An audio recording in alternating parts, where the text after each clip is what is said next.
நம்ம பிவி அரசு குக்கிங் சேனல்ல இன்னைக்கு தென்னை ஓலையை வச்சு சூப்பரான இனிப்பு கொழுக்கட்டை செய்ய போறோம். அது எப்படி செய்யறதுன்னு பார்க்கலாம் வாங்க. இப்ப பாருங்க, அவ்வளோ 100 கிராம் எடுத்துருக்கிறேன். நான் ஒரு 10 நிமிஷம் ஊற வச்சு நல்லா கழுவி எடுத்துருக்குறேங்க. அவ்வளோ சேர்த்துக்கலாம். இந்த பாத்திரத்துல நாட்டு சர்க்கரை எடுத்து வச்சிருக்கிறேங்க. தேவையான அளவு சேர்த்துக்கலாம். இதுல அவ்வளோ கூடயே சேர்த்துக்கலாங்க. தேங்காய் பாருங்க, நான் கொஞ்சமா எடுத்து நல்லா திருகி வச்சிருக்கிறேன். இதையும் சேர்த்துக்கலாங்க. இதோடைய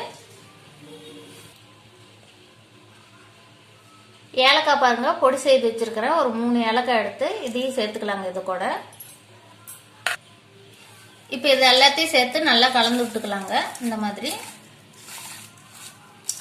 இப்ப பாருங்க, நல்லா பிசைஞ்சு எடுத்துக்கிட்டோம். இது ஒரு ஓரமா இருக்கட்டுங்க.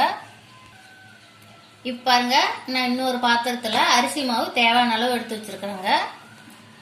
நம்ம வெள்ளை சக்கரை தேவையான அளவு சேர்த்து நல்லா தண்ணி தெளிச்சு பிணைஞ்சு எடுத்துக்கலாங்க.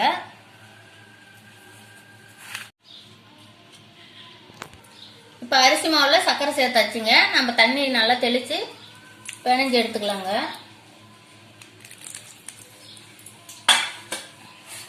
அதிகமா தண்ணி ஊற்றிடாதீங்க. நம்ம சப்பாத்தி மாவு பதத்துக்கு பிணைஞ்சு எடுத்துக்கலாம். இப்ப பாருங்க, மாவு நல்லா சப்பாத்தி மாவு அளவுக்கு பிணைஞ்சு எடுத்துக்கிட்டோம். இப்ப பாருங்க, நம்ம தென்னை ஓலையில தான் நம்ம கொழுக்கட்டை செய்ய போறோம். இந்த நல்ல பெரிய சைஸ் பகுதியை பார்த்து எடுத்துக்காங்க. இந்த மாதிரி இங்க பாருங்க, நான் பெரிய சைஸ் பக்கமா கட் பண்ணிக்கிறேன். இந்த மாதிரி கத்திரிக்கோலை வச்சு கட் பண்ணிக்காங்க. அப்பதான் நமக்கு நல்லா உடையாம வரும். இங்க பாருங்க, இந்த சைஸுக்கு இருந்தா போதும் நமக்கு.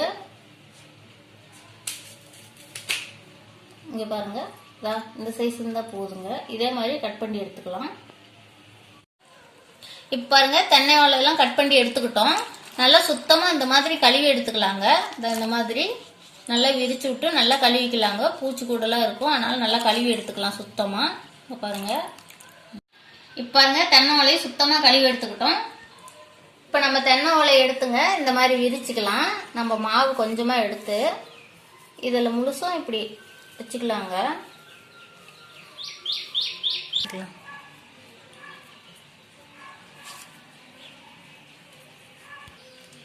இப்ப தென்னை ஓலையிலங்க அரிசி மாவு சேர்த்துக்கிட்டோம். இந்த அளவுக்கு நல்லா பள்ளமா இருக்கிற மாதிரி வச்சுக்காங்க. இப்ப நம்ம அவ்வளோ சர்க்கரை தேங்காய்லாம் வச்சிருக்கிறோம் இல்லைங்களா, அதை எடுத்து இதுக்குள்ள சேர்த்துக்கலாம். இந்த மாதிரி இப்ப பாருங்க, நம்ம அவல் சேர்த்துக்கிட்டோம். இது மேலேயே மாவு சேர்த்துக்கலாங்க.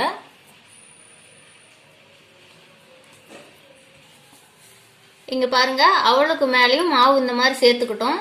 இன்னொரு தென்னை ஓலையை எடுத்துங்க, இப்படி மேல மூடி வச்சு நல்லா கட்டிக்கலாங்க. தென்னை ஓலையிலேயே இந்த மாதிரி கட் பண்ணி வச்சிருக்கிறேங்க. இதை சேர்த்து நல்லா கட்டிக்கலாங்க. இந்த மாதிரி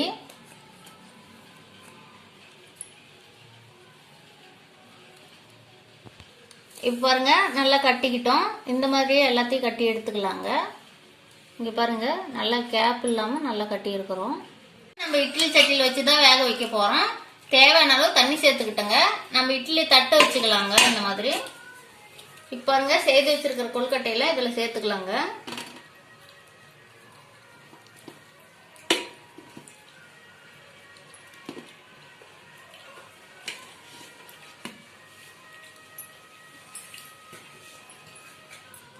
இப்ப இது மூடி போட்டு மூடிக்கலாங்க. ஒரு 20 நிமிஷம் நல்லா வேக வச்சு எடுத்துக்கலாங்க. இப்ப 20 நிமிஷம் நல்லா வேக வச்சு எடுத்துருந்துட்டுங்க. நம்ம கொழுக்கட்டை எப்படி இருக்குதுன்னு பார்க்கலாம். பாருங்க, நல்லா இருக்குது பாருங்க. நல்லா சுட சுட தென்னை ஓலையில நம்ம இனிப்பு கொழுக்கட்டை ரெடி ஆயிடுச்சுங்க. இப்ப எப்படி இருக்குதுன்னு பார்க்கலாம் வாங்க.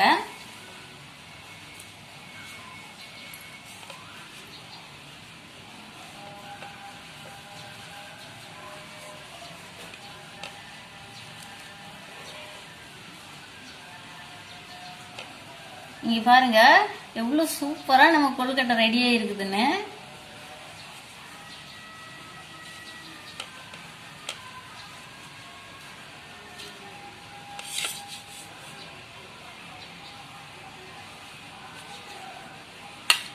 இங்க பாருங்க, நல்லா இந்த தென்னை ஓலையில வேக வச்சதுனால அதோட வாசனை சூப்பரா இருக்குது. இப்படி புட்டா பாருங்க, நல்லா அவுள்லாம் நல்லா உள்ள சூப்பராக வந்துருக்குது. இந்த மாதிரி நீங்களும் செஞ்சு பாருங்க, ரொம்ப நல்லா இருக்கும். இந்த வீடியோ பிடிச்சிருந்தா லைக் பண்ணுங்க, கமெண்ட் பண்ணுங்க, ஷேர் பண்ணுங்க. மறக்காம நம்ம சேனலுக்கு சப்ஸ்கிரைப் பண்ணுங்க.